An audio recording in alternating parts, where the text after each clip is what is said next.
Football বিশ্বকাপ ২০২৬ শুধু মাঠের লড়াইয়ে সীমাবদ্ধ থাকছে না, এটি হয়ে উঠেছে আন্তর্জাতিক রাজনীতি ও কূটনীতিরও বড় মঞ্চ।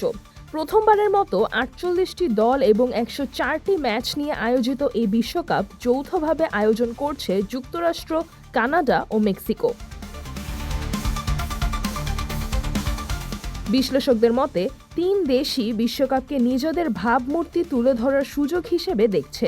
যুক্তরাষ্ট্র দেখাতে চায় তার শক্তি ও আধুনিকতা, মেক্সিকো চায় ইতিবাচক ভাবমূর্তি গড়তে, আর কানাডা নিজেকে বৈচিত্র্য ও অন্তর্ভুক্তির প্রতীক হিসেবে উপস্থাপন করতে চায়। অন্যদিকে যুক্তরাষ্ট্রের কঠোর ভিসা নীতি এবং ইরানকে ঘিরে রাজনৈতিক বিতর্কও বিশ্বকাপের আলোচনায় উঠে এসেছে। সমালোচকদের আশঙ্কা, এসব কারণে অনেক সমর্থক ও কর্মকর্তার জন্য বিশ্বকাপে অংশ নেওয়া কঠিন হতে পারে।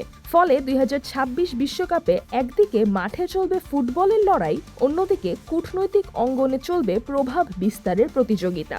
তবে সবকিছুর ঊর্ধ্বে ফুটবল প্রেমীদের প্রত্যাশা একটাই, রাজনীতিকে পেছনে ফেলে শেষ পর্যন্ত জয় হোক ফুটবলের। সিজরাতুল আভা, দৈনিক আওয়ার বাংলাদেশ।